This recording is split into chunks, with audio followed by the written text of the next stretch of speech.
रोने दो ममता बनर्जी को, छातियां पीटने दो राहुल बाबा को। इस देश से एक एक घुसपैठिए को चुन चुन कर भारतीय जनता पार्टी निकाल देगी। तो भैया सुना, 12वीं के बाद इंटर करने की सलाह देने वाले चाणक्य का कहना है कि ममता बनर्जी को रोने दो, हम यहाँ से एक एक घुसपैठियों को चुन चुन कर निकालेंगे। तब तो लल्लन भैया ये भाषण सुनकर गधे भी जोर जोर से हंस रहे होंगे, क्योंकि चुनाव आते ही लगाने आते हैं घुसपैठियों पे लगाम और बाद में हो जाते हैं झंडू बाम। यानी भैया पिछले 12 सालों से इतना तो इन लोगों ने अच्छे दिन और अमृतकाल के नाम पर देशवासियों को उल्लू नहीं बनाया, जितना केवल घुसपैठियों के नाम पर बना रहे हैं। मतलब दिल्ली हरियाणा का चुनाव हो तब घुसपैठिया, बिहार झारखंड का चुनाव हो तब घुसपैठिया, और अब बंगाल से घुसपैठियों को निकालने का भोंपो बजा रहे हैं। भैया इसीलिए तो लोग घनघोर बेइज्जती करते हुए ये कहते हैं कि पहले हर चुनाव में आ जाता था हिंदू खतरे में, लेकिन अयोध्या हारने के बाद है घुसपैठिया जुमले में।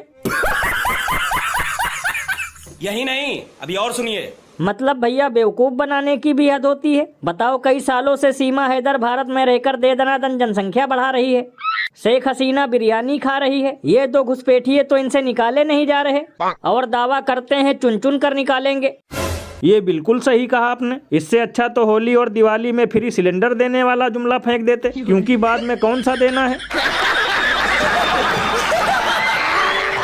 और अभी तो रुको, क्लाइमैक्स अभी बाकी है। पवन खेरा बन जाएगा पवन फेरा, मैं इसको ठीक से पेलूंगा। Once more!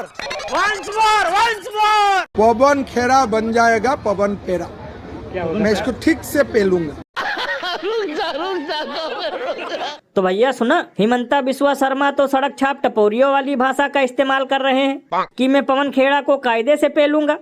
तो लल्लन भैया इसमें हैरानी की क्या बात है। जो व्यक्ति बंदूक लेकर करता हो चुनाव प्रचार, उसके दिमाग में तो होगा ही गालियों का भंडार। अरे बाप रे, ये तो धोती खोल रहा है। लल्लन भैया मेरे हिसाब से अब भारतीय जनता पार्टी का नाम बदलकर भारतीय जाहिल पार्टी कर देना चाहिए, क्योंकि अभी तक सिर्फ ऐसे छुट भैया नेता ही गली गली गाली गलौज करते थे, लेकिन अब तो मुख्यमंत्री की कुर्सी पर विराजमान होने वाले भी अंटसंट भाषा का इस्तेमाल कर रहे हैं।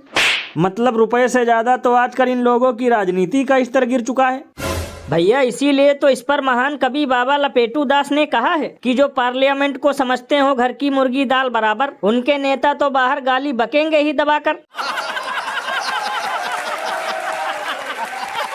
और भैया सबसे कमाल की बात तो ये है कि संस्कारी पार्टी का ये संस्कार देखकर ये गोदी मीडिया के चापलूस पत्रकार मच्छर की टांग बराबर भी इसका विरोध नहीं कर रहे। लल्लन भैया इसीलिए तो इन्हें कहा जाता है दलाल, क्योंकि बीजेपी का नाम आते ही ओढ़ लेते हैं बेशर्मी की खाल।